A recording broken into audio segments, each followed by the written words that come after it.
सत्यम news पर मिलेंगी भदोही जिले के हर इलाके, गली मोहल्ले, गांव, शहर की खबर। भदोही जिले की खबरों को पाने के लिए आप देखते रहिए सत्यम न्यूज वेब टीवी और पढ़ते रहिए सत्यम न्यूज अखबार। सुप्रभात, आदाब, नमस्कार। वक्त हो चला है भदोही जिले की खबरों का। एक बार फिर हाजिर हूं भदोही जिले की खबरों को लेकर मैं नसीर कुरैशी। खबरों की शुरुआत करते हैं इस अहम व बड़ी खबर से। भोजपुरी फिल्म अदाकारा आकांक्षा दुबे मौत मिस्ट्री के एक सवाल पर भोजपुरी फिल्म अभिनेता पवन सिंह चुप्पी साध गए और नो कमेंट कहते हुए पत्रकारों से पिंड छुड़ाकर पवन सिंह चलते बने।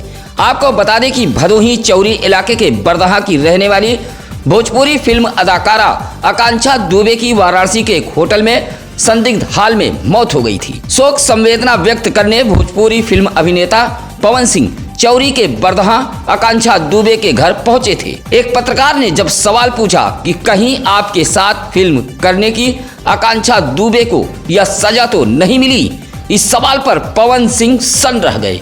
कुछ देर चुप रहने के बाद नो कमेंट कर पत्रकार से पीछा छुड़ाते हुए पवन सिंह चलते बने। भोजपुरी फिल्म अभिनेता पवन सिंह देर रात चौरी के बरदहा आकांक्षा दुबे के घर पहुंचे थे, जहां भारी भीड़ पहुंच गई थी। भदोही जनपद में एक बार फिर अचानक तेज आंधी के साथ हल्की बारिश के आसार जताए गए हैं। ग्रामीण कृषि मौसम सेवा केंद्र ने जारी बुलेटिन में बताया है कि 5 अप्रैल तक किसी भी समय जनपद में एकाएक बूंदाबांदी हो सकती है। मौसम विभाग ने हल्की बारिश के साथ आंधी की संभावना जताई है। इस दौरान अधिकतम तापमान 35 से 38 और न्यूनतम तापमान 18 से 21 डिग्री सेल्सियस के बीच देखा जाएगा। आने वाले दिनों के दौरान बताए गए मौसम के पूर्वानुमान में शुष्क स्थिति की संभावना जताई गई है। एक बार फिर भदोही जिले में तेज आंधी के साथ बूंदाबांदी की संभावना मौसम विभाग ने जताई है। भदोही ब्लॉक के चौरी जोगीपुर ग्राम सभा में शेषमणि नामक एक किसान के खेत में बिजली का तार टूटकर गिर गया, जिससे किसान शेषमणि पांडे का 2 बीघा गेहूं की फसल जलकर खाक हो गई। मौके पर पुलिस के साथ हल्का लेखपाल सतीश जायसवाल पहुंचे थे और नुकसान का आकलन किया है। जोगीपुर निवासी किसान शेषमणि पांडे के मुताबिक उनके खेत के ऊपर से विद्युत तार गुजरा है। अचानक शॉर्ट सर्किट के चलते विद्युत तार टूटकर गिर गया और खेत में खड़ी गेहूं की फसल जलकर खाक हो गई। ग्रामीण फायर ब्रिगेड को सूचना देते इससे पहले खेत में खड़ी गेहूं की फसल जलकर खत्म हो गई। ज्ञानपुर कोतवाली में उस वक्त हड़कंप मच गया जब गुड्डी नामक एक विवाहिता अपने 1 साल के मासूम बच्चे का शव गोद में लेकर कोतवाली पहुंच गई। विवाहिता के गोद में बच्चे का शव देख पुलिस हरकत में आ गई। पुलिस ने पूछताछ शुरू की तो 30 वर्षीय गुड्डी नामक विवाहिता ने बताया कि उसका मायका औराई के मेघीपुर में है और शादी ज्ञानपुर के पीपर गांव में रामदुलार के पुत्र गुड्डू के साथ हुई है। पति दूसरे प्रदेश रहता है, ससुराली अक्सर प्रताड़ित करते रहते हैं। आरोप लगाते हुए विवाहिता ने कहा कि हाथापाई के दौरान उसका 1 साल का रौनक नामक बेटा ईंट पर गिर गया था, जिससे उसकी मौत हो गई। विवाहिता का आरोप सुनते ही ज्ञानपुर कोतवाली पुलिस हरकत में आ गई। पूछताछ के लिए ससुर रामदुलार को पुलिस कोतवाली ले आई और बच्चे का शव लेकर पोस्टमार्टम हेतु भेज दिया। फिलहाल पुलिस पूरे मामले की जांच पड़ताल में जुटी हुई है। गोंड समुदाय को अनुसूचित जनजाति में शामिल करने पर भदोही जिले में भारतीय जनता पार्टी अनुसूचित जनजाति मोर्चा द्वारा जनजाति धन्यवाद महासभा का आयोजन किया गया था। कार्यक्रम के मुख्य अतिथि केंद्रीय इस्पात व ग्रामीण विकास राज्य मंत्री फग्गन सिंह कुलस्ते मौजूद रहे। धन्यवाद सभा में भारी भीड़ उमड़ी थी। पूजा पाठ के बाद सांस्कृतिक कार्यक्रम का आयोजन किया गया, जहां गोंड समुदाय के लोगों ने फग्गन सिंह कुलस्ते का भारी भरकम माला पहनाकर स्वागत किया। गोपीगंज के पंडित गुलाबधर मिश्र इंटर कॉलेज में आयोजित जनजाति धन्यवाद सभा में प्रधानमंत्री नरेंद्र मोदी के निर्णय का स्वागत किया गया। धन्यवाद सभा में भाजपा जिला अध्यक्ष विनय श्रीवास्तव सहित भाजपा अनुसूचित जनजाति मोर्चा के जिला अध्यक्ष मुकेश गौंड, महामंत्री संतोष कुमार गौंड, जिला उपाध्यक्ष किशन कुमार गौंड आदि मौजूद रहे। लगभग एक दर्जन दबंग युवकों ने महिला के कारखाने में पहुंचकर तोड़फोड़ की है। विरोध करने पर महिला की पिटाई कर दी गई है। दबंग युवकों ने कालीन बुनाई कारखाने में पहुंचकर जमकर उत्पात मचाया है। मामला भदोही कोतवाली इलाके के रजपुरा पुलिस चौकी अंतर्गत सरोही दुलमदासपुर के मानिकपुर गांव का है। मामला जमीनी विवाद से जुड़ा बताया गया है। यासीन बानो नामक एक महिला मानिकपुर में कालीन बुनाई का कारखाना चलाती है। लगभग एक दर्जन युवक लाठी डंडे से लैस होकर कालीन कारखाने में पहुंचे और धावा बोल दिया। कारखाने के टीन सेट को तोड़फोड़ करते हुए चहर दीवारी गिरा दी। पूरा मामला सीसीटीवी कैमरे में कैद हो गया है। दबंग युवकों की पिटाई से यास्मीन बानो नामक महिला घायल हो गई है। महिला की सूचना पर यूपी डायल 112 पुलिस पहुंची थी। महिला ने लिखित भी रजपुरा पुलिस से शिकायत करते हुए दबंग युवकों के खिलाफ कार्रवाई की गुहार लगाई है।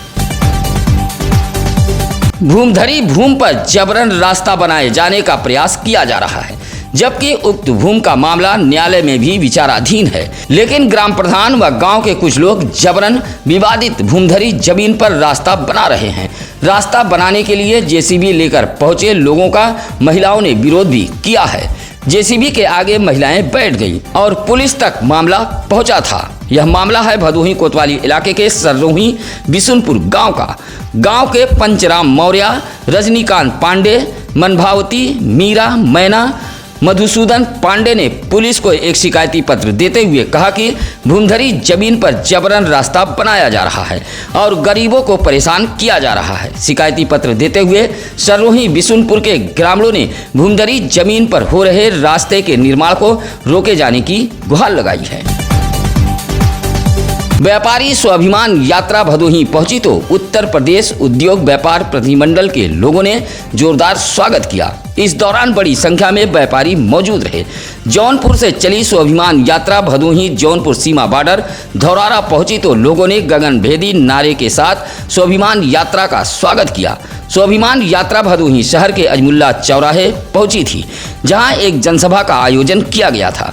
स्वाभिमान यात्रा में शामिल उत्तर प्रदेश उद्योग व्यापार प्रतिनिधिमंडल के प्रदेश अध्यक्ष मुकुंद मिश्रा का भदोही चेयरमैन अशोक कुमार जायसवाल, भाजपा नेता दिलीप गुप्ता, विनीत बर्नवाल, स्नेहलता श्रीवास्तव, विनय उमर वैस, राजू चौरसिया सहित तमाम व्यापारी मौजूद रहे। उत्तर प्रदेश उद्योग व्यापार मंडल के 50 वर्ष पूरे होने पर यह स्वाभिमान यात्रा निकाली गई थी। भदोही से सीधे स्वाभिमान यात्रा गोपीगंज के लिए रवाना हुई, जहां भदोही शहर के रजपुरा, नेशनल, देवनाथपुर, ज्ञानपुर आदि बाजारों में भी स्वाभिमान यात्रा का व्यापारियों ने स्वागत किया। मंडल के प्रदेश अध्यक्ष मुकुंद मिश्रा के नेतृत्व में यह स्वाभिमान यात्रा निकाली गई थी, जो भदोही जनपद में पहुंची थी। स्वाभिमान यात्रा को जिलाध्यक्ष राधेश्याम अवधिया के नेतृत्व में गोपीगंज में भ्रमण कराया गया। नगर अध्यक्ष अरुण कुमार मिंकू की देखरेख में व्यापारियों ने जगह जगह यात्रा का स्वागत किया। प्रदेश अध्यक्ष कृष्ण कुमार खटाई के आवास पर पहुंचे थे, जहां एक प्रेस वार्ता को संबोधित किया है। कहा कि पूरे यात्रा में व्यापारियों का जोरदार समर्थन मिल रहा है।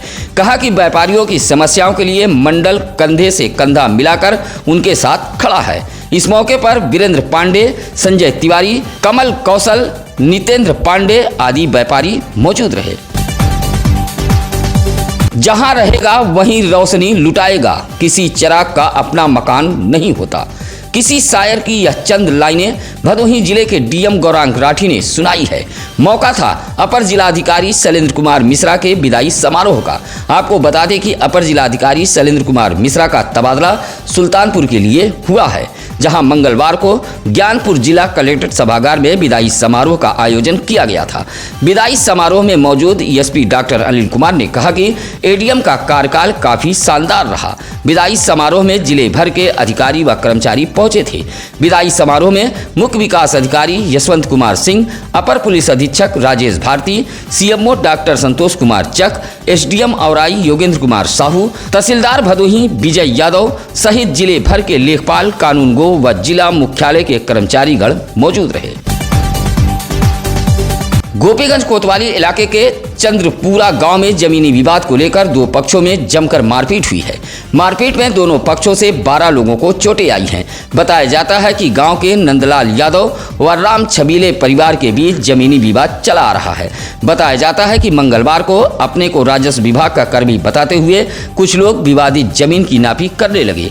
तभी नंदलाल पक्ष ने इसका विरोध कर दिया। नापी कर रहे लोग भाग खड़े हुए। देखते ही देखते नंदलाल व राम छबीले का पक्ष आपस में भिड़ गया और जमकर लाठी डंडा ईंट पत्थर चलने लगे। गांव में भगदड़ मच गई।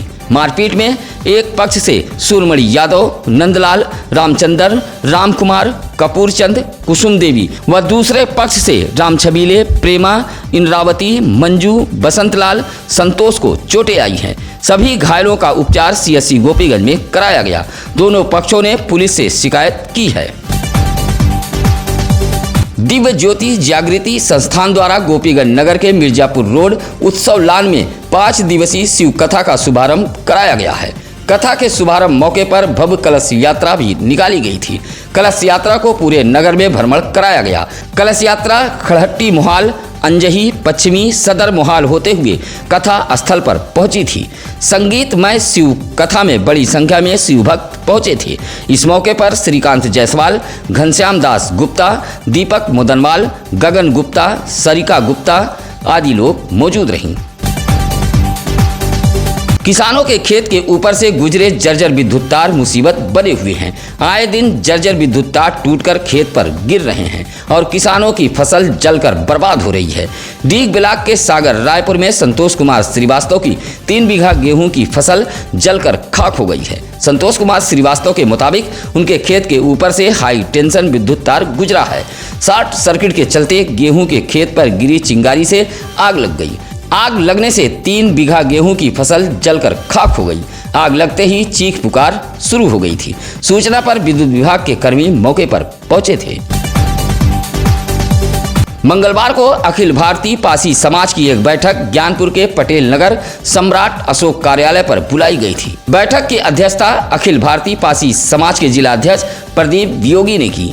बैठक में ज्ञानपुर, भदोही, सुरियामा ब्लॉक के संगठन पर चर्चा की गई। प्रदीप वियोगी ने कहा कि संगठन से जुड़े लोग गांव-गांव जाकर बूथ स्तर पर समाज के लोगों को शिक्षा ग्रहण करने और दहेज न लेने के प्रति जागरूक करेंगे।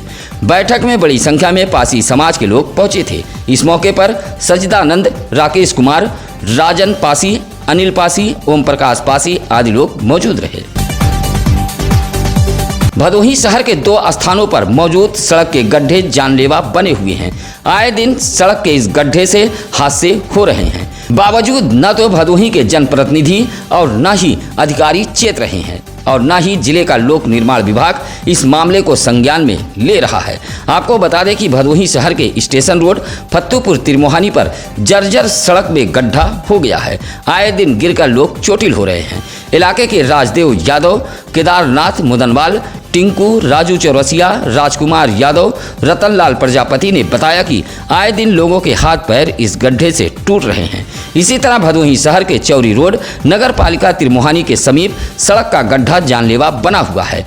इलाके वासियों ने लोक निर्माण विभाग का ध्यान आकृष्ट कराते हुए सड़क में हुए गड्ढे को ठीक कराए जाने की मांग की है। भदोही की धरती पर पहुंचने के बाद खिलाड़ी का स्वागत किया गया। बेंगलुरु में आयोजित 42वें नेशनल गेम में खेल कर लौटे खिलाड़ी महादेव प्रजापति का स्वागत किया गया है। जेवलिन थ्रो, ट्रिपल जंप में सिल्वर मेडल हासिल कर भदोही पहुंचने पर महादेव प्रजापति का ज्ञानपुर के हॉस्टल ग्राउंड में बजरंग दल योग कक्षा द्वारा जोरदार स्वागत किया गया है। खिलाड़ी को फूल माला पहनाकर स्मृति चिन्ह देते हुए स्वागत किया गया। स्वागत करने वालों में कैलाश पाल, संतोष सिंह, रवि मिश्रा, अखिलेश मौर्य आदि मौजूद रहे। विभिन्न मांगों को लेकर भारतीय किसान यूनियन की एक बैठक जिला मुख्यालय ज्ञानपुर धरना स्थल पर आयोजित की गई थी। बैठक में 10 बिंदुओं पर चर्चा करते हुए इन मांगों को लागू कराए जाने की सरकार से मांग की है। बैठक में स्वामीनाथन आयोग रिपोर्ट लागू करने की मांग, ओलावृष्टि में हुए किसानों की फसलों का सत्यापन कृषि वैज्ञानिक या विशेषज्ञ से कराने की मांग रखी गई है। मनरेगा के तहत नहर से तालाबों तक नाली की खुदाई कराए जाने की भी मांग की गई है। बैठक में मल्लू राम बिंद, रमापति पाल आदि मौजूद रहे। भदोही जिले में हो कहीं भी कोई खबर, आप फौरन हमारी टीम को सूचित करें। इसके लिए लगातार हम सत्यम न्यूज वेब टीवी पर नंबर फ्लैश कर रहे हैं। आज की खबरें कैसी लगी यह कमेंट कर हमें जरूर बताएं। इसी के साथ अब नसीर कुरैशी को दीजिए इजाजत। नमस्कार, आदाब। ताज़ा खबरों के लिए सत्यम न्यूज़ को सब्सक्राइब करें